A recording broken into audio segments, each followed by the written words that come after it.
2 Samuel புத்தகம் 23வது அதிகாரம் 20வது வசனம். பராக்கிரமசாலியாகிய யோய்தாவின் குமாரனும் கப்சேயேல் ஊரானுமாகிய பெனாயாவும் செய்கைகளில் வல்லவனாயிருந்தான்.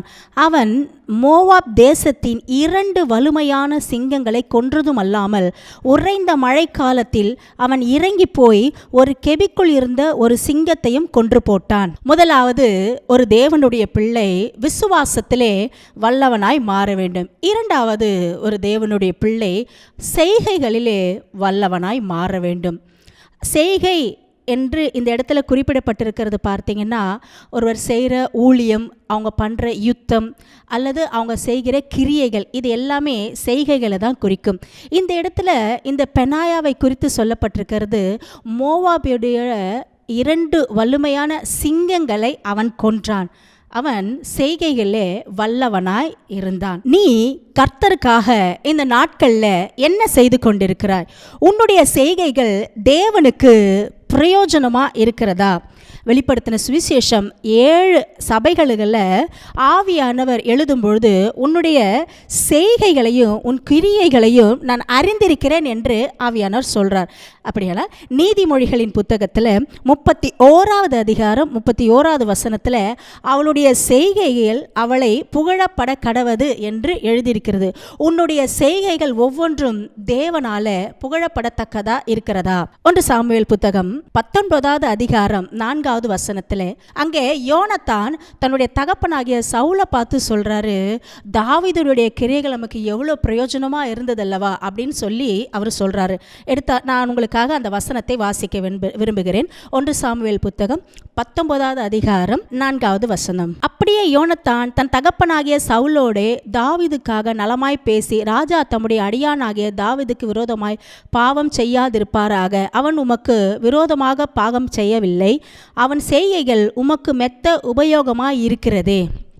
அப்படியானால் இந்த இடத்துல சவுல் கிட்ட போய் அவருடைய மகன் யோனத்தான் தாவீதுக்காக சொல்றாரு, அவனுடைய செய்கைகள் நமக்கு பிரயோஜனமா இருந்ததே அப்பா அப்படின்னு சொல்லி அவர் என்ன பண்றாரு, தன் தகப்பன் இடத்துல போய் தாவீதுக்காக அப்ப பேசுறாரு. அப்போ தேவன் இடத்துல போய் உங்களுக்காக பரிசுத்த ஆவியானவர் இடைப்படுறாரு, பரிசுத்த ஆவியானவர் உங்களுடைய காரியங்களை போய் பேசுறாருன்னா, உங்களுடைய நன்மைகளை குறித்து பேசப்படுது அப்படின்னா, நீங்கள் எவ்வளோ கிரியைகள் தேவனுக்காக செய்திருக்கிறீங்க, அவருடைய ஊழியத்துக்காக எவ்வளோ காரியங்களை செய்திருக்கிறீங்க. இதெல்லாம் இந்த நாட்களில் நம்ம சிந்திச்சு பார்க்கணும். நம்ம விசுவாசம் உள்ளவர்களாக மட்டுமே இருக்கக்கூடாது, நம்மளுடைய செய்கைகளில் கூட நம்ம தேவனுக்கு பிரியமாக வல்லவர்களாய் நம்ம மாற வேண்டும். நீங்கள் இந்த நாட்களில் கர்த்தருக்காக என்ன கிரியை செய்து கொண்டிருக்கிறீங்க? நீங்கள் சொல்லலாம், நாங்கள் ஒரு நாளைக்கு 1 மணி நேரம் எழுந்துச்சு காலையில் ஜெபம் பண்ணுறோம், அது நம்ம குடும்பத்தை நடத்துறதுக்காக நம்ம ஜெபம் பண்ணுறோம். இல்லை நாங்கள் சபையில் எல்லா காரியத்தையும் நாங்கள் எடுத்து போட்டு நாங்கள் செய்கிறோம், சபையில் பாயெல்லாம் சுருட்டி போடுறோம், அந்த வேலையை செய்கிறோம், சபைக்கு ஃபேன் வாங்கி கொடுத்தோம், சேர் வாங்கி கொடுத்தோம், சபையில் எல்லாத்துலேயும் நாங்கள் முன்னணியில் நிற்கிறோம். அதெல்லாம் நான் தவறு நான் சொல்லவே இல்லை. 2வது பாஸ்டரோடே எல்லா ஊழியத்துக்கும் நாங்கள் போய் செய்கிறோம், எல்லாமே ஓகே. நீங்கள் இல்லைன்னா வேற ஒரு ஆளை வச்சு கூட ஆண்டவர் செய்வார். அதை பற்றி ஆண்டவர் பெருசாக சொல்ல வேண்டியதில்லை, அது நம்மளுடைய கடமை இல்லையா? நம்ம போகிற சபையில் நம்ம செய்ய வேண்டியது நம்மளுடைய கடமை. இதற்கு மீறி இதுக்கு அடுத்து நீங்கள் ஆண்டவருடைய ஊழியத்துக்காக நீங்கள் என்ன செஞ்சீங்க? ஒரு நாளைக்கு ஒருத்தர்கிட்ட போய் இயேசுவை பற்றி நீங்கள் சொல்லியிருக்கிறீங்களா? நோயாளிகளாக இருந்தவங்கள மருத்துவமனையில் போய் பார்த்து அவங்கக்கிட்ட இயேசுவோட அன்பை சொல்லி அவங்க பலவீனத்தில் அவங்களுக்காக நீங்கள் ஜெபிச்சிருக்கிறீங்களா? வஸ்திரம் இல்லாமல் இருந்தேன், எனக்கு வஸ்திரம் கொடுத்தீங்கன்னு இயேசு சொல்கிறாரு. எத்தனை பேர் இல்லாத ஏழை எளிய ஜனங்களுக்கு நீங்கள் புதுசாக ட்ரெஸ் வாங்கி கொடுத்துறீங்க? கொஞ்சம் யோசிச்சு பாருங்கள். இந்த கிறிஸ்மஸ் நாட்களில் நம்ம பார்க்கும்பொழுது நிறைய ஏழை எளிய ஜனங்களுக்கு நம்ம வஸ்திரங்களை வாங்கி கொடுக்கலாம், அவருடைய அன்பை வெளிப்படுத்தலாம். இல்லை ஒரு நாளைக்கு எவ்வளோ மணி நேரம் நீங்கள் அதிகமாக நீங்கள் ஜெபிச்சிருக்கிறீங்க? இல்லை எப்படி அழிந்து போகிற ஆத்துமாக்களுக்காக நீங்கள் திறப்பில் நின்று நீங்கள் ஜெபிக்கிறவங்களா இருந்திருக்கிறீங்களா? இல்லை உங்கள் குடும்பத்தில் இன்னும் ரட்சிக்கப்படாத எத்தனையோ பேர் இருப்பாங்க, அவங்களுக்காக உபவாசம் போட்டு கதறி நீங்கள் அழுதிருக்கிறீங்களா? இல்லை ஒரு ஆத்துமாவுக்கு, இயேசு அறிந்தவங்களுக்கு, வசதி இல்லாதவங்களுக்கு, எத்தனையோ வீடுங்களுக்கு, எத்தனையோ இடங்களுக்கு பைபிள் இல்லாமல் இருக்குது, நீங்கள் பைபிள் வாங்கி கொடுத்தீங்களா? இப்படிப்பட்ட என்ன கிரியையை நீங்கள் ஆண்டவருக்காக நீங்கள் செஞ்சீங்க சொல்லுங்கள். ஒரு நாளைக்கு 24 மணி நேரம் இருக்குது இல்லையா? கிருபையாக ஆண்டவர் 24 மணி நேரத்தை ஒரு நாள் நமக்கு ஒவ்வொரு மனிதனுக்கு கொடுத்துருக்கிறாரு. அப்போது உலகத்தில் வேலை செய்கிற மனுஷனே போனாக்க ஒரு 12 மணி நேரம் இல்லைன்னா ஒரு 8 மணி நேரம் வேலை செய்துட்டு வர்றாங்க. அந்த 8 மணி நேரம் உலகத்துக்கு வேலை செய்கிறவங்க அவ்வளோ டெடிக்கேட்டடாக வேலை செய்கிறாங்க. வீட்டில் இருக்கிற எவ்வளோ ஹவுஸ் ஒய்ஃபை நான் பார்த்துருக்கேன். வெளியில் கணவர் வேலைக்கு போகிற டைமில் தேசத்துக்காக அதிகமாக ஜெபிக்கிறவங்க இருக்கிறாங்க, திறப்பில் நின்று ஜெபிக்கிறவங்க இருப்பாங்க. அந்த எல்லைகளில் போய் ஊழியம் செய்கிற பெண்களை பார்த்துருக்குறோம். அந்த ஏரியாவுக்காக ஜெபிக்கிற எவ்வளோ பேரை பார்த்துருக்குறேன். நான் சகோதரிகள் 4 பேர் கூடி ஜெபிக்கிறவங்க. இதெல்லாம் தேவனுக்காக செய்கிற கிரியைகள் தான். நான் இது மாதிரி பலரை நான் மினிஸ்ட்ரியில் நான் மீட் பண்ணியிருக்கிறேன். எனக்கு தெரிஞ்ச அருமையான ஒரு சாட்சியை நான் உங்ககிட்ட பகிர்ந்து கொள்ள விரும்புகிறேன். என்ன அது சாட்சினா, ஒரு முறை நான் ஊழியத்தை முடிச்சுட்டு ஒரு சண்டே அன்னைக்கு நைட்டு வீட்டுக்கு லேட்டாக ஆகிடுச்சு வரத்துக்கு. ஒரு ஆல்மோஸ்ட் ஒரு 9:30 ஆகிடுச்சு. அந்த டைமில் நான் வீட்டுக்கு வரும்பொழுது அந்த எங்கள் ஸ்ட்ரீட் வழியாக நான் நடந்து போயிட்டுருக்கேன். அந்த இடத்துல ஆவியானவர் என்னை திடீர்னு ஏவப்பட்டேன், மகளை இந்த பகுதியில் இருக்கிற இந்த சகோதரிக்கு போய் நீ ஜோம் பண்ணு அப்படின்னு நான் ஆவியானவர் என்னோட இடைப்பட்டு பேசினார். அப்போ நான் ஆண்டவர்கிட்ட கேட்டேன், ஆண்டவரே இந்த சகோதரி யாருன்னு எனக்கு தெரியாது, அவங்கள பார்த்துருக்கேன், ஆனால் அவங்கக்கிட்ட நான் எப்படி போய் ஜோம் பண்ணுறேன். ஆனால் ஆண்டவர் என்னை ரொம்ப புஷ் பண்ணார், நீ போய் இமிடியேட்டாக போ, நீ தாமதம் பண்ணாத, நீ போய் ஜோம் பண்ணு அப்படின்னு ஆண்டவர் பேசினார். எனக்கு கொஞ்சம் பயம் இருந்தது. ஆனாலும் சரி நான் என்ன பண்ணினேன், கீழ்ப்படிஞ்சு போய் உள்ளே போய் பார்த்து ஜோம் பண்ணலான்னு போனால் எனக்கு முன்னாடி வேறு ஒரு ஊழியக்காரர் அவருடைய மனைவியும் அந்த மகளுக்கு அவங்க பிள்ளைகளுக்கு அவங்க ஜோம் பண்ணிட்டு நின்றுட்டு இருக்காங்க. இப்போ நான் ஆண்டவர்கிட்ட கேட்டேன், ஆண்டவரே நான் போகிறதுக்கு முன்னாடி வேறு ஒரு ஊழியக்காரர் அங்கே ஜோம் பண்ணிகிட்ருக்காரு, அப்போ எதுக்கு என்ன நீங்கள் அனுப்புனீங்க? அதான் ஒரு ஊழியக்காரர் ஜோம் பண்ணுறாங்களே, என்ன எதுக்கு நீங்கள் அனுப்புனீங்க அப்படின்னு நான் ஆண்டவர்கிட்ட கேட்டேன். அப்போ ஆண்டவர் சொன்னார், நீ அவன் ஷோல்டரில் கை வச்சு நீ ஜோம் பண்ணிட்டு வா, உனக்கு ஒரு நாள் தெரியும் அப்படின்னு சொன்னார். நான் திரும்பவும் நான் கீழ்ப்படிஞ்சு என்ன பண்ணேன், அந்த மகளுடைய கையில் ஷோல்டரில் கை வச்சு நான் ஜோம் பண்ணிவிட்டு அதுக்கு பிறகு நான் என் வீட்டுக்கு கடந்து வந்துட்டேன். கொஞ்சம் நாள் ஆச்சு. ஆன பிறகு அதே தெருவில் நான் நடந்து வரேன். நடந்து வரும்பொழுது அந்த மகை எனக்கு எதிர்பட்டு சொன்னாங்க, அக்கா நீங்கள் எப்படி திடீர்னு எங்கள் வீட்டுக்கு வந்தீங்க அப்படின்னு அவங்க கேட்டாங்க. அப்போ நான் சொன்னேன், இல்லைம்மா நான் ஊழியத்தை முடிச்சுட்டு வந்தேன், திடீர்னு என் மனசில் ஏவப்பட்டது உன்னை போய் மீட் பண்ணணும்னு, அதனால் நான் உன்னை மீட் பண்ண வந்தேன் அப்படின்னு. அவங்க சொன்னாங்க, அக்கா நீங்கள் அன்றைக்கி ஜோம் பண்ணலாம், என்ன நடந்திருக்கும் தெரியுமான்னாங்க. சொல்லுங்கள் என்ன நடந்திருக்கும், அதான் ஒரு ஊழியக்கார் ஜோம் பண்ணார். இல்லைக்கா நான் மனசு ரொம்ப வெறுத்து போயிட்டு இந்த உலகத்தில் வாழக்கூடாதுன்னு சொல்லிட்டு நான் சாப்பிட்ற ஃபுட்டில் பாய்சன் கலந்து வச்சுருந்தேன். நானும் என் பிள்ளைகளும் சாப்பிட்டுட்டு கொஞ்ச நேரத்தில் சாகலான்னு இருக்கும்பொழுது ஒரு பாஸ்டரும் ஒரு பாஸ்டரமாக அங்கே அந்த டைமில் ஜெபிக்கிறாங்க. அவங்க போன பிறகு சாப்பிட்டு அதை நாங்கள் குடும்பமாக செத்து போயிடணும் அப்படின்னு நான் பிளானில் ரொம்ப தீவிரமாக இருந்தேன். கொஞ்ச நேரத்தில் திடீர்னு நீங்கள் ஷோல்டரில் கை வச்சு ஜோம் பண்ண உடனே ஏன் இவங்க நமக்கு ஜோம் பண்ணுறாங்கன்னு எனக்கு ஒரு தாட் வந்துச்சு. அதுக்கு பிறகு நீங்கள் ஜோம் பண்ணிட்டு போயிட்டீங்க, அந்த ஊழியக்காரர் ஜோம் பண்ணிட்டு போயிட்டாங்க. அப்புறமா அந்த சாப்பாட்டை நான் பார்த்தேன், எதுக்காக நான் சாப்பிட்டு நான் சாகணும், ஏன் நம்மளால் இந்த உலகத்தில் வாழ முடியாதா? இயேசு இதை தானே இந்த டைமில் என்னை எனக்காக ஜெபிக்க வச்சார், எனக்கு இனிமேல் நான் சூசைட் பண்ண மாட்டேன் அப்படின்னு நான் ஒரு டிசிஷன் எடுத்தேன். அதுக்கு பிறகு நான் போய் ஒரு சபையில் போய் நான் சேர்ந்து ஆராதனை செய்து வருகிறேன். அந்த சபையில் நான் இப்போ ஒரு அங்கத்தினராக இருக்கிறேன்க்கா அப்படின்னு. எனக்கு அதை கேட்ட உடனே பயங்கர ஷாக் ஆகிடுச்சு. கொஞ்சம் நான் கீழ்ப்படியாமல் ஆண்டவருக்கு இடம் கொடுக்காம, ஐயோ எனக்கு டயர்டாக இருக்குது, ரொம்ப நேரமாகிடுச்சு, பிள்ளைங்க வீட்டில் இருக்காங்க, நேரம் தாமதம் பண்ணிவிட்டு நான் போகாமல் விட்டுருந்தேன்னா அன்றைக்கி அந்த குடும்பம் என்ன ஆயிருக்கும். ஆண்டவர்கிட்ட சொன்னேன், ஆண்டவரே நல்ல வேலை ஒரு குடும்பத்தை நீங்கள் காப்பாற்றினீங்களே, ஒரு பிள்ளையை நீங்கள் காப்பாற்றினீங்க, அவங்களுடைய சின்ன சின்ன பிள்ளைகளையும் சேர்த்து காப்பாற்ற ஆண்டவர் இந்த அடியாலை நீங்கள் பயன்படுத்தினீங்களே, ஆண்டவருக்கு நான் எத்தனையோ நாள் நான் நன்றி சொல்லியிருக்கிறேன். இப்படி எத்தனை நேரத்தில் கர்த்தர் உங்களோட இடைப்படும் பொழுது, ஒருவேளை பல வேளையில் சகோதர சகோதரிகளுக்கு நைட்டில் தூங்கும் போது ஆண்டவர் எழுப்பி விட்டுருவார், எழுந்துச்சு ஜோம் பண்ண அப்படின்னுவார். எத்தனை பேர் இப்படி ஜோம் பண்ணியிருக்கீங்க சொல்லுங்கள்? நான் பல வேலைகளை இப்படி ஜெபிச்சிருக்கேன், ஏன்னே எனக்கு தெரியாது. ஆண்டவர் எழுந்துச்சு ஜெபிக்க சொல்லுவார், ஆனால் ஜோம் பண்ணுவேன். ஜோம் பண்ணி முடித்த உடனே தூக்கம் வந்துடும், தூங்கிடுவேன். ரொம்ப லேட்டாக சில நேரம் அப்போ தான் தூங்குவேன். திடீர்னு எழுந்து ஜெபிக்க சொல்லுவார். ஜெபிக்க சொல்லும்போது நான் என்னன்னே காரியம் புரியாது, எதுக்காக ஜெபிக்கணுன்னே தெரியாது, ஆனால் ஜெபிக்க சொல்லுவார். நான் ஜோம் பண்ணுவேன், அப்புறம் நல்லா தூங்கிடுவேன். இதை ஏன் உங்களுக்கு சொல்கிறேன்னா, இதுவும் கிரியை தான். இதுதான் உண்மையாக சொல்கிறேன். தேவன் நீங்கள் எந்த அளவுக்கு விட்டு கொடுக்குறீங்க, எந்த அளவுக்கு அவருடைய வார்த்தைகளுக்கு விட்டு கொடுக்குறீங்க, என்ன கிரியை செய்கிறீங்க, நீங்கள் ஒரு ஆத்துமாக்களுக்காக நீங்கள் ஜெபிக்கிறீங்களா, பாரப்பட்டு ஜெபிக்கிறீங்களா, இதெல்லாம் ஆண்டவரோட பார்வையில் நீங்கள் செய்கிற கிரியைகளாக இருக்கிறது. ஆண்டவர் கேட்குறாரு, நீங்கள் என்ன கிரியை இந்த நாட்களில் செய்துட்டு இருக்கீங்க, ஆண்டவருடைய ஊழியத்துக்காக என்ன கிரியைகள் செய்கிறீங்க, இந்த பெனாயாவோட ஸ்பெஷலே என்னன்னு பார்த்தீங்கன்னா, சிங்கத்தோட கெவிலே போய் கொண்டுட்டு வராரு. அது அவ்வளோ சாதாரணமான விஷயம் இல்லை. உறைந்த பனி காலத்தில் போய் நேராக குகையில் போய் அந்த 2 வலிமையான சிங்கத்தை கொண்டுட்டு வராரு.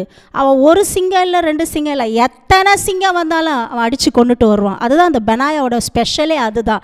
அப்போது இந்த சிங்கம் அப்படின்னு நம்ம சொன்னால், கர்ச்சிக்கிற சிங்கம் பிசாசை குறிக்கிறது. நீங்கள் எத்தனை பிசாசை அந்த நாட்களில் ஜெயிச்சிருக்கீங்க? எத்தனை பிசாசை நீங்கள் போராடி வல்லமையாக போராடி மேற்கொண்டிருக்கிறீங்க சொல்லுங்கள். அவன் பாருங்கள், 2 சிங்கத்தை அசால்ட்டாக போய் குகைக்குள்ளே போயிட்டு சாகடிச்சிட்டு வந்திருக்கிறாங்க. இந்த கிரியை தான் தேவனுக்கு முன்பாகவும் நீங்கள் செய்கிற கிரியைகள் பேசப்படும். ஹல்லேலூயா. நீங்கள் இந்த நாட்களில் கிரியை செய்கிறவர்களாய் மாற வேண்டும். மார்க் எழுதின சுவிசேஷம் 14வது அதிகாரம் 3வது வசனத்திலிருந்து நான் உங்களுக்காக வாசிக்கின்றேன். அவர் பெத்தானியாவில் குஷ்டரோகியா இருந்த சீமோன் வீட்டிலே போஜனம் பந்தி இருக்கையில் ஒரு ஸ்திரீ விலையேற பெற்ற நலதம் என்னும் உத்தம தைலமுள்ள வெள்ளைக்கல் பரணியை கொண்டு வந்து அதை உடைத்து அந்த தைலத்தை அவர் சிரசின் மேல் ஊற்றினாள். அப்பொழுது சிலர் தங்களுக்குள்ளே விசனம் அடைந்து, இந்த தைலத்தை இப்படி வீணாய் செலவழிப்பானேன், இதை 300 பணத்துக்கு அதிகமான கிரயத்திற்கு விற்று தரித்திரருக்கு கொடுக்கலாமே என்று சொல்லி அவளை குறித்து முறுமுறுத்தார்கள். இயேசு அவர்களை நோக்கி, அவளை விட்டு விடுங்கள், ஏன் அவளை தொந்தரவு படுத்துகிறீர்கள்? என்னிடத்தில் நற்கிரியை செய்திருக்கிறாள். தரித்திரர் எப்போதும் உங்களிடத்தில் இருக்கிறார்கள். உங்களுக்கு மனதுண்டாகும் போதெல்லாம் நீங்கள் அவர்களுக்கு நன்மை செய்யலாம். நானோ எப்போதும் உங்களிடத்தில் இரேன். இவள் தன்னால் இயன்றதை செய்தால் நான் அடக்கம் பண்ணப்படுவதற்கு எத்தனமாக என் சரீரத்தில் தைலம் பூச முந்திக் கொண்டாள். இந்த சுவிசேஷம் உலகத்தில் எங்கெங்கே பிரசங்கிக்கப்படுமோ அங்கெங்கே இவளை நினைப்பதற்காக இவள் செய்ததும் சொல்லப்படும் என்று மெய்யாகவே உங்களுக்கு சொல்லுகின்றேன் என்றார். இந்த வேத பகுதியில் நம்ம பார்த்தோமானால் மரியாளை குறித்து ரொம்ப தெளிவாக ஆண்டவர் இந்த இடத்துல சொல்லியிருக்கிறாங்க. இந்த மரியாள் பார்த்திங்கன்னா, அவள் இடத்துல இருந்து ஆண்டவர் 7 பிசாசை துரத்தியிருந்தார். அவளுடைய கிரியைகள் எப்படி இருக்குதுன்னா, இந்த சுவிசேஷம் உலகத்தில் எங்கெங்கெல்லாம் பிரசங்கிக்கப்படுமோ அதெல்லாம் அந்த பிரசங்கிக்கப்படுற இடத்துலலாம் இவளை குறித்து நினைவு கூறுற அளவுக்கு இந்த சுவிசேஷம் சொல்லப்படும். இவள் செய்த அந்த கிரியை அப்படின்றாங்க. அப்படி என்ன அந்த அம்மா கிரியை செய்தாங்கன்னா, அந்த வசனத்தை வாசிக்கும் பொழுது, விலையேற பெற்ற நலதம் என்னும் உத்தம தைலம் உள்ள வெள்ளைக்கல் பரணியை கொண்டு வந்து அதை உடைத்து அந்த தைலத்தை அவர் சிரசின் மேலே ஊற்றினாராம். முதல்ல உடைச்சி அவர் சிரசின் மேலே என்ன பண்ணுறாங்களாம், ஊற்றுறாங்களாம். அவங்களுடைய கிரியை எப்படி இருக்குது பாருங்கள். இவ்வளோ ஒரு நம்ம நினைக்கிறோம் வெள்ளைக்கல் பரணி அப்படின்னா என்ன? உங்களுக்கு ஒரு வேளை ஒரு மாதத்துக்கு வெறும் 10,000 ரூபாய் உங்களுடைய சேலரி அப்படின்னு நீங்கள் நினச்சிக்கோங்களேன். ஒரு வருஷம் ஃபுல்லாக நீங்கள் உழைச்சிங்கன்னா நீங்கள் எவ்வளோ உங்களுடைய சேலரி இருக்கும்? 1,20,000 வரும் இல்லைங்களா? 12 மாதத்துக்கு. அப்போது அந்த நாட்கள்லே அந்த வெள்ளைக்கல் பரணி அப்படின்ற அந்த தைலம் பார்த்திங்கன்னா, அந்த ஒரு வருஷத்தோட மொத்த வருமானத்தையும் சேர்த்தாதான் அந்த தைலத்தை நம்ம வாங்க முடியும். அவ்வளோ விலையேற பெற்ற ஒரு தைலத்தை மகதலேனாள் மரியாள் வச்சுருந்தாங்க. ஏசு அவங்க வீட்டுக்கு வராங்க. அவரை பார்க்குறா. என்ன பண்ணுறாங்களா, கடகடகடன்னு முந்தி கொள்கிறாங்க. போய் அதை உடச்சி அவர் பாதத்தில் ஊற்றினார். ஊற்றின உடனே அந்த வீடு ஃபுல்லாக அவ்வளோ நறுமணம் வீசிச்சா. ஹல்லேலூயா. நம்ம இதை பார்த்தோமானா இதில் ஆவிக்குரிய சில ஆழ்ந்த சத்தியங்களை நம்மளால் தியானிக்க முடியும். ஆண்டவரே அந்த இடத்துல சொல்கிறாரு, என்னை அடக்கம் பண்ணுவதற்கு எத்தனோ இவள் முந்தி கொண்டாள். எத்தனை பேர் கிரியை செய்கிறதுக்கு நீங்கள் முந்தி கொள்கிறீங்க? இந்த நாட்களில் நம்ம யோசிச்சு பாருங்கள். ஒரு ஆண்டவருக்கு ஊழியத்துக்கு கொடுக்கணுன்னாலே சிலர் இப்படி சொல்கிறத கேட்போம், நாங்கள் 10ல் 1 பாகம் தசம பாகம் கொடுக்குறோம். இது எல்லா இடத்துலையும் நடக்கிறது தான். உங்களுக்கு விருப்பமான ஊழியங்களுக்கு நீங்கள் காணிக்கைகளை அனுப்புறீங்க, அது உங்களுடைய தனிப்பட்ட காரியங்கள். ஆனால் இந்த இடத்துல மென்ஷன் பண்ணும்போது, இந்த மகதலேனாள் மரியாளை மென்ஷன் பண்ணும்போது பார்த்துருக்கீங்கன்னா, அவ்வளோ விலையேற பெற்ற ஒரு தைலம். அந்த சீஷர்களே அந்த இடத்துல சொல்கிறாங்க, அதை இவ்வளோ 300 பணத்துக்கு நீங்கள் உடச்சி ஊற்றிருக்கலாமே, நீங்கள் ஏன் இதை இவ்வளோ வேஸ்ட் பண்ணிட்டீங்க? மற்றவங்களுடைய பார்வையில் அது வேஸ்ட்டாக தான் தெரியும். ஐயோ எதுக்கு? நான் ஊழியத்துக்கு ஆரம்ப நாட்களில் வரும்பொழுது என்னை எல்லோரும் இப்படி சொன்னாங்க. நான் ரட்சிக்கப்பட்ட புதுசில், ஏம்மா நீ நல்ல ஒரு நல்ல இன்கம் வாங்கிட்டு இருக்க, நீ ஊழியத்துக்கு எல்லாத்தையும் விட்டுட்டு வந்துட்டேன்னு சொல்லி பைத்தியமாக தோணலையா உனக்கு அப்படின்னு என்னை கேட்டாங்க. இப்போ ஆரம்பத்தில் எனக்கு அதெல்லாம் ரொம்ப கஷ்டமாக இருக்கும். என்னை பார்த்து எல்லோரும் பைத்தியம் மாதிரி இருக்குன்னு சொல்கிறாங்களே, எனக்கு ரொம்ப வேதனையாக இருக்குது. ஆண்டவரே, நான் உங்களுக்காக தானே விட்டுட்டு வந்தேன். பல நாள் இந்த போராட்டம், இன்னைய வரைக்கும் எனக்கு அந்த போராட்டங்கள் இருக்குது. நீ அன்னைக்கு பண்ணது தப்பு, இவ்வளோ வருமானத்தை நீ விட்டுட்டு வந்துட்டீங்க. ஆனால் இந்த இடத்துல மரியாதை அவங்க மென்ஷன் பண்ணுறாங்க. தேவனே அவரை குறித்து சாட்சி சொல்கிறாங்க பாருங்கள். அவ்வளோ விலையேற பெற்ற தைலத்தை உடச்சி ஊற்றிட்டாங்களா. நமக்கு எது பெஸ்ட்டுன்னு நம்ம நினைக்கிறோமோ அதை உடச்சி ஆண்டவரோட பாதத்தில் ஊற்றிடணும். ஆண்டவர்கிட்ட அதை சப்மிட் பண்ணிடணும். ஆண்டவரே, இது எனக்கு இல்லை ஆண்டவரே, இது உங்களுக்குரியது ஆண்டவரே. அதை தான் அன்றைக்கி மரியாள் செய்திருக்கிறாங்க பாருங்கள். சீஷர்கள்லாம் அமைதியாக தான் இருக்கிறாங்க. ஆனால் இவங்க போய் முந்தி கொண்டாங்களாம், டக்குன்னு போனாங்க. எதையுமே எதிர்பார்க்கல. இது இவ்வளோ வெளியேறப்பட்டது அதெல்லாம் பார்க்கல. எனக்கு தேவை இயேசுக்கு நான் ஏதாவது ஒன்று செய்யணும், நான் முந்தி கொள்ளணும், ஆண்டவருடைய காரியத்தில் நான் முந்தி கொள்ளணும். நீங்கள் இந்த மாதிரி எத்தனை பேர் இந்த நாட்களில் இருக்கிறீங்க? கொஞ்சம் யோசிச்சு பாருங்கள். இன்றைக்கி நான் ஆதியில் பேசின எல்லாருமே இன்றைக்கி யாரும் அதிகமாக இப்போ பேசுறது கிடையாது. சரி, கிரேஸ் வந்து ஊழியம் செஞ்சிட்ருக்குறாங்க, பரவாயில்லன்னு. ஆனால் அந்த விட்டுட்டு வந்து அந்த பணம், அந்த பொருள், அந்த ஐஸ்வர்யம், அதை தான் அவங்க மனசில் வந்து பெருசாக இருக்குது, பெஸ்ட்டாக இருக்குது. உலகத்தில் உள்ள மனுஷர்களுக்கு அப்படி தான் யோசிக்கிறாங்க. ஆனால் தேவனுடைய பார்வையில் அது ஒன்றும் இல்லை. அன்னைக்கு நான் தேவனுக்காக அதை விட்டுட்டு வரும் பொழுது தான் இன்றைக்கி கர்த்தருடைய வார்த்தையை நின்று என்னால் பிரசங்கிக்க முடியுது. மற்றவர்களுக்கு நான் சாட்சியுள்ள ஒரு வாழ்க்கையை என்னால் வாழ முடியுது. மற்றவங்களுக்கு போய் என்னால் ஆறுதலாக நாங்கள் போய் அவங்களுக்கு ஜெபிக்க முடியுது. அப்போது நீங்கள் இந்த நாட்கள் என்ன கிரியை செய்தீங்க? இந்த மரியாள் பார்த்தீங்களானால் உடைச்சி, அந்த பெஸ்ட்டான அந்த தைலத்தை உடைச்சி தேவனுடைய பாதத்தில் ஊற்றி அந்த கிரியையை அவங்க செய்தாங்க. அந்த வீடு முழுவதும் அந்த நறுமணத்தினால நிரம்பி இருந்தது. வேதத்தில் ஆபிரகாமை குறித்து நம்ம பார்க்கும் பொழுது முதலாவது அவர் விசுவாசத்தில் வல்லவன் ஆனார்னு சொல்கிறோம். அவர் எப்படி விசுவாசத்தில் வல்லவனாக மாறினார்னு நம்ம பார்த்தோம். ஆனால் அவர் என்ன கிரியை செய்தார் தெரியுமா? தன்னுடைய ஒரே பேரான சொந்த குமாரன், ஒரே பேரான அந்த மகன் ஈசாக்கை கட்டி பலிபீடத்தில் வை அப்படின்னு ஆண்டவர் கேட்குறாரு. சில நேரம் ஆண்டவர் நம்மக்கிட்ட எது ரொம்ப பெஸ்ட்டாக இருக்கோ அதை தான் கேட்பார். சில நேரம் நமக்கு அது வந்து எப்படி இருக்குன்னா யோசிக்க தோணும். அப்புறம் கர்த்தருக்காக ஆண்டவரே, அப்படி ஆண்டவரே இது நீங்கள் தான் பேசுகிறீங்களா? இல்லை அது எப்படி ஆண்டவர் தானே கொடுத்தாரு, ஆண்டவரே கேட்பேன். அந்த மாதிரி கொஞ்சம் கூட விசுவாசத்தில் அவர் என்னல தளர்ந்து போகவே இல்லை. கர்த்தர் கேட்டார், ஓகே. கொஞ்சம் யோசிச்சு பாருங்கள். வீட்டில் சாராள் இருக்கிறாங்க. சாராள்கிட்டே ஒரு வார்த்தை அவர் பேசவே இல்லை. எதுவும் அவங்கக்கிட்ட போய் அதை பற்றி டிஸ்கஸ் பண்ணவும் இல்லை. இவர் பாட்டுக்கு என்ன பண்ணார்? மோரியா மலைக்கு ஆண்டவர் போக சொன்னார். இவர் என்ன பண்ணார்? பையனை கூட்டிகிட்டு கழுதை எடுத்துகிட்டு பலி செலுத்துறதுக்கு விறகெல்லாம் பொறிட்டு இவர் பாட்டுக்கு 3 நாள் பிரயாணம் போகிறாரு. எவ்வளோ உள்ளத்தில் உடஞ்சிருப்பார். கொஞ்சம் யோசிச்சு பாருங்கள். கர்த்தர் தானே கொடுத்தாரு. கேட்கும்போது எவ்வளோ கேள்விகள் அவர் உள்ளத்தில் இருந்திருக்கும், எவ்வளோ கொஸ்டின்ஸ்லாம் அவருக்கு வந்திருக்கும். ஐயோ ஆண்டவர், நீங்கள் கொடுத்தீங்களே, என் பிள்ளையை கேட்குறீங்களே. அவர் யோசிச்சுட்டே போயிருப்பார். கட்டி மேலே வைக்கிறாரு. பிள்ளை சொல்கிறா, பலி செலுத்த ஆடு இல்லையப்பா அப்படின்னு கேட்கும்பொழுது அவர் மனசு எப்படி இருந்திருக்கும் இல்லையா? 25 வருஷம் வெயிட் பண்ணி பெற்ற ஒரு பிள்ளை அவர் தகப்பனை தூக்கி அதில் பலிபீடத்தில் வைக்கும்பொழுது அந்த மனசு அவனுக்கு எப்படி இருந்திருக்கும், அந்த மகனுக்கும் எப்படி இருக்கும். கீழ்ப்படிந்து என்ன பண்ணான்? மகனும் அப்படியே அமைதியாக இருந்தான். ஆண்டவர் அந்த இடத்துல என்ன பண்ணார்? அவரை சந்தித்தார். என்ன சொன்னார்? ஆபிரகாமே, உன் பிள்ளையாண்ட மேலே நீ கையை போடாது. கர்த்தர் பல வேலைகளை நம்மளை செக் பண்ணுவார். நம்ம நிறைய எது ரொம்ப பெஸ்ட்டு அப்படின்னு நம்ம சேர்த்து வைப்போம். கர்த்தர் சொல்லுவார், எடுத்து அது ஊழியத்துக்கு கொடு அப்படின்வார். பல வேலைகளை நானும் இந்த மாதிரி காரியங்களில் அனுபவப்பட்டு இருக்கிறேன். சேர்த்து கொஞ்சம் கொஞ்சமாக வைப்பேன். ஆண்டவரே, நான் இதை வாங்கணும், இந்த ஊழியத்துக்கு இந்த காரியத்தை வாங்கணும்னு திடீர்னு யாராவது அனுப்புவார். ஆண்டவர், இதை எடுத்து அவங்களுக்கு கொடு அப்படின்னு சொல்லுவார். நான் என்ன பண்ணுவேன்? கொஞ்சம் யோசிப்பேன். அப்படியா ஏசப்பா, சரிங்க ஆண்டவரே, நீங்கள் சொல்கிறீங்கன்னு எடுத்து அவங்களுக்கு தான் இப்படி தான் கொடுப்பேன். ஏன் இதை நான் சொல்கிறேன்னா, கர்த்தர் நம்மளை எப்பவுமே நம்மளை என்னென்ன கிரியைகள் செய்கிறோம், அவருடைய நாமத்துக்காக இந்த உலகத்தில் என்ன கிரியை செய்கிறோம், அது சின்ன விஷயமா இருந்தாலும் சரி, பெரிய விஷயமா இருந்தாலும் சரி. தொற்காலை குறித்து நம்ம வாசிக்கும் பொழுது கூட அப்போஸ்தலர் நடவடிக்கைகளில் பார்க்குறோம். தொற்கால் யாருங்க? நல்ல நற்கிரியை செய்தவங்க தானா, கிரியைகள் செய்தவங்க தான். கிரியை செய்தவங்களுக்கு ஆண்டவர் என்ன பண்ணுறாரு? அப்போஸ்தலனாகிய பேதுரு அனுப்பி அவங்க மரிச்சு போன அந்த சூழ்நிலையில் அவரை உயிரோடு எழுப்புறாங்க. என்னென்னா கிரியைகள். வேதம் சொல்லுகிறது, கிரியை இல்லாத விசுவாசம் செத்ததாக இருக்கும். நீங்கள் வெறும் விசுவாசத்தில் மட்டும் இருக்கிறது தேவனுக்கு பிரியம் இல்லை. நீங்கள் கிரியை செய்கிறவர்களாய் மாறணும். அந்த கிரியை நிமித்தம் என்ன நடந்தது? ஆபிரகாமுக்கு ஆண்டவர் இடைப்பட்டு பேசிட்டாரு. அவரை பிள்ளையை பலி கொடுக்கல. அந்த புதரில் இருந்து ஆடை பலி கொடுத்தாரு. ஆனாலும் தேவன் அவருடைய அந்த இருதயத்தை பார்க்குறாரு. பாரு, உனக்கு எது ப்ரெஷியஸாக இருக்கோ அதை நீ கட்டி நீ பலிபீடத்தில் வச்சிட்டியே, நீ என்னை தொழுது கொள்றியே, நீ உன் மகனை ஈசாக்கை எனக்கு கொடுத்தல, நான் உனக்கு என்னுடைய மகனாகிய இயேசு கிறிஸ்து உனக்கு நான் கொடுக்குறேன், இந்த உலகத்தில் நான் அவரை அனுப்புகிறேன் அப்படின்னு சொல்லிட்டு அவர் செய்த அந்த கிரியை தான் இன்றைக்கு நம்ம மீட்பினுடைய அந்த ரட்சிப்பின் அனுபவத்தில் நம்மலாம் இருந்து ஆண்டவருக்குள்ளே வந்திருக்கிறோம். ஹல்லேலூயா. ஹல்லேலூயா. கிரியைகள் தான் ஒரு மனுஷனை வல்லவனாய் இரண்டாவதாக மாற்றுகிறது.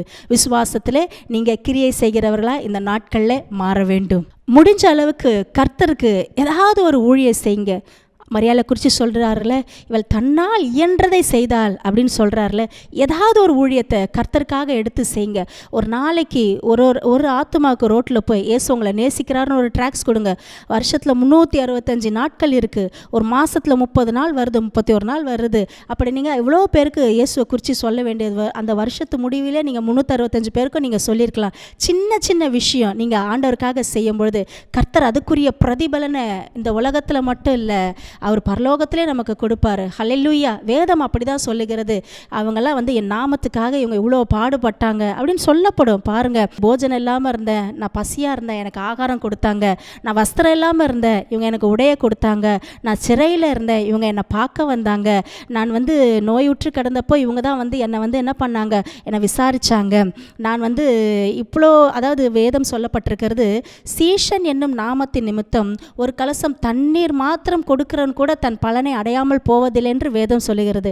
அப்போது ஒரு கலசம் தண்ணீர் நீங்கள் கொடுத்து யாராவது ஒரு ஊழியக்காரங்களுக்கோ இல்லைங்க ரோட்டில் போகிறவங்களுக்கோ தள்ளப்பட்டவங்களுக்கோ யாரோ ஒருத்தவங்களுக்கு நீங்கள் ஒரு நாளைக்கு ஃபுட்டு வாங்கி கொடுத்தா கூட, ஒரு அனாதைங்களுக்கு விசாரிப்பு இல்லாதவங்களுக்கு வாங்கி கொடுத்தா கூட அதை பரலோகம் கணக்கில் வச்சுருக்கும். ஹல்லேலூயா.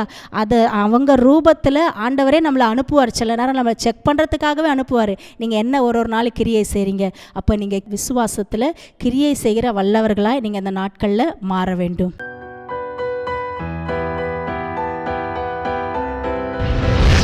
கர்த்தர் உங்களை ஆசீர்வதிப்பாராக.